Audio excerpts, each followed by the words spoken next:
এতদিন তো আমরা শুনে আসছিলাম যে একটা সময় ভারতীয়রাই গোটা পৃথিবীর নিয়ন্ত্রণ শক্তি হয়ে উঠবে। ধীরে ধীরে সেটা দেখতেও পাচ্ছেন, পৃথিবীর বড় বড় জায়গাগুলিতে সেই ভারতীয়রাই কিন্তু এখনো পর্যন্ত নিয়ন্ত্রণ করছে। আর এবার আমেরিকা নিয়ন্ত্রণের ভারও থাকছে ভারতীয় বংশোদ্ভূতদের হাতেই। ট্রাম্প জামানায় গুরুত্বপূর্ণ পদগুলিতে ভারতীয় বংশোদ্ভূতরাই কিন্তু রয়েছে।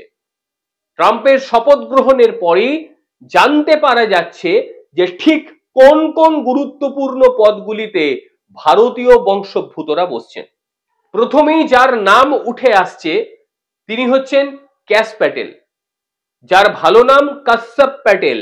তিনি এফবিআই এর ডিরেক্টর হচ্ছেন। বুঝতে পারছেন, এফবিআই কি বড় করে বলার অন্তত আমার প্রয়োজন নেই। আমেরিকার একটি গুরুত্বপূর্ণ এজেন্সি এফবিআই, এবং এই এফবিআই নামটা জানে না গোটা পৃথিবীতে এমন কোনো মানুষ আশা করি নেই। আল কায়দা থেকে শুরু করে বিভিন্ন সন্ত্রাসবাদী সংগঠনের বিরুদ্ধে এই এফবিআই এর কাজকর্ম সম্পর্কে আমরা অনেকেই অবগত রয়েছি। আর এবার সেই এফবিআই এর মাথায় বসতে চলেছে একজন ভারতীয় বংশোদ্ভূত, নাম কাশ্যপ প্যাটেল। এখানেই শেষ নয়, দ্বিতীয় পর্যায়ে ডাইরেক্টর অফ ন্যাশনাল ইন্টেলিজেন্স, গুরুত্বপূর্ণ, সেখানেও যিনি বসছেন তিনিও একজন ভারতীয় বংশোদ্ভূত হিন্দু। তার নাম তুলসী গ্যাওয়ার্ড। তুলসী গ্যাওয়ার্ড যে পদটি গ্রহণ করেছেন, ডাইরেক্টর অফ ন্যাশনাল ইন্টেলিজেন্স, এই পদটিতে সিআইএ এবং এফবিআই এর মতন গুরুত্বপূর্ণ এজেন্সি রিপোর্ট করবে তুলসী গ্যাওয়ার্ডকে। মানে এফবিআই কিংবা সিআইএ তাদের যে সমস্ত ইনভেস্টিগেশন তার রিপোর্ট করবে এই তুলসী গ্যাওয়ার্ডকে। আর তুলসী গ্যাওয়ার্ডকে, তিনি ভারতীয় বংশোদ্ভূত। এবার আরো একজনের নাম বলি, তার নাম শ্রীরাম কৃষ্ণন। তিনি এআই অ্যাডভাইজার। আর বর্তমান যুগে এই যে আর্টিফিশিয়াল ইন্টেলিজেন্স যে কত গুরুত্বপূর্ণ সেটা আপনারা প্রত্যেকে জানেন। এবার আমেরিকার এআই অ্যাডভাইজার হচ্ছেন শ্রীরাম কৃষ্ণন, মানে তিনিও ভারতীয় হিন্দু। আরো একজনের নাম বলি, স্বাস্থ্য বিষয়ক বিষয়, জয় ভট্টাচার্য। নামটা শুনেই আপনি বুঝতে পারছেন যে তিনি ভারতীয় বংশোদ্ভূত, আমার বেশি কিছু বলার প্রয়োজন নেই। এই জয় ভট্টাচার্য তিনি ন্যাশনাল ইনস্টিটিউট অফ হেলথ, বেশি কিছু বলার নেই, মানে স্বাস্থ্যের যে ব্যবস্থা সেই স্বাস্থ্য ব্যবস্থায় আমেরিকার মাথায় বসছেন যিনি, তার নাম জয় ভট্টাচার্য, তিনিও ভারতীয় বংশোদ্ভূত। সব মিলিয়ে কি হলো বিষয়টা? সব মিলিয়ে বিষয়টি যেটা দেখালো সেটা হচ্ছে নিরাপত্তা, স্বাস্থ্য, আইটি সব কিছুতে ভারতীয় বংশোদ্ভূতদের প্রভাব সবিস্তার লক্ষ্য করা যাচ্ছে। এখানেই শেষ? একেবারেই এখানেই শেষ নয়। ভারতীয় বংশোদ্ভূতরা যেভাবে বসলো আমেরিকার মাথাতে, ঠিক একইভাবে আমেরিকার জন্য ভারতের অবস্থানও হলো কিন্তু যথেষ্টই গুরুত্বপূর্ণ। তার যেটা মূল কারণ সেটি হচ্ছে একেবারে শপথ নেওয়ার পর পর আমেরিকা যে দেশটিকে সবার আগে গুরুত্ব দিয়েছিল তার নাম আমাদের এই ভারতবর্ষ। নতুন পররাষ্ট্র সচিব মার্কো রুবিও এবং জাতীয় নিরাপত্তা উপদেষ্টা মাইক ওয়ালজের, তিনি বৈঠক করলেন জয়শঙ্করের সঙ্গে। তিনি ভারতের প্রতিনিধিত্ব করতে গিয়েছেন এস জয়শঙ্কর, তার সঙ্গে সবার প্রথম যে বৈঠক সেটি হলো ভারতের এস জয়শঙ্করের সঙ্গে। বিষয়টি এত ফেলে দেওয়ার বিষয় নয়।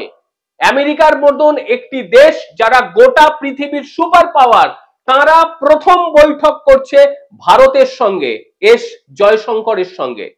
এবং কি বিষয় নিয়ে তাদের আলোচনা হয়েছে শুনবেন? শুনলে অনেকের এবার লুঙ্গিও ভিজে যেতে পারে। একটি ভিডিও প্রকাশ করা হয়েছে ভারতের পররাষ্ট্র মন্ত্রকের তরফ থেকে। তাতে কি দেখা যাচ্ছে? তাতে দেখা যাচ্ছে সাংবাদিকদের প্রশ্নের জবাবে এস জয়শঙ্কর তিনি বলেছেন মার্কো রুবিও এবং মাইক ওয়ালজেরের সঙ্গে তার বৈঠক হয়েছে এবং সেখানে বাংলাদেশের প্রসঙ্গ উত্থাপিত হয়েছে। বিষয়টি এত সহজ নয়। আমেরিকার যে প্রথম বৈঠক হলো সেটি হলো ভারতের সঙ্গে এবং প্রথম আলোচনার যে বিষয় হলো সেটি হলো বাংলাদেশ। অর্থাৎ এইবারে বাঁদরামুর পূর্ণচ্ছেদ কিন্তু পড়বে, এটা অবশ্যম্ভাবী। The first question, yes, we had a brief discussion on Bangladesh. I don't think it's appropriate I get into more details. যখন তখন সংখ্যালঘুদের উপর আক্রমণ, যখন তখন ভারতের বিরুদ্ধে কুকথা বলা এবার কিন্তু বন্ধ হতে চলেছে।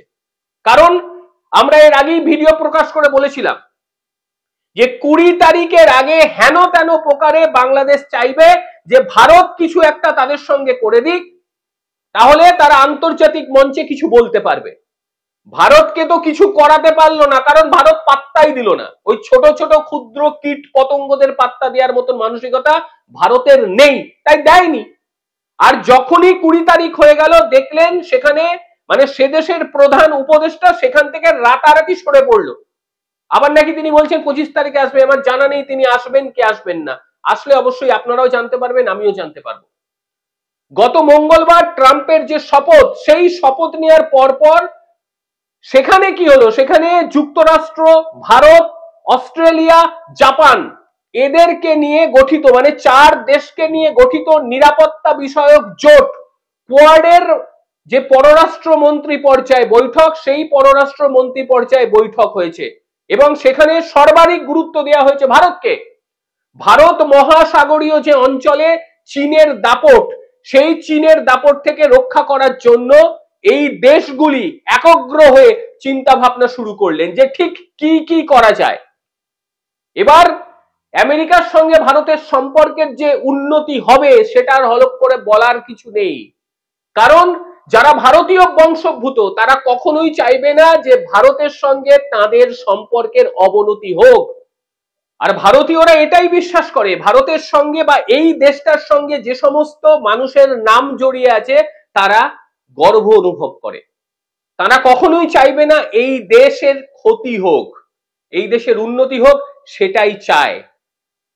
যেখানে আমেরিকার মতন একটি সুপার পাওয়ার, গোটা পৃথিবীর সুপার পাওয়ার, তারাও বিশ্বাস করছে ভারতীয়দের, কারণ ভারতীয়রা বিশ্বাস রাখতে জানে।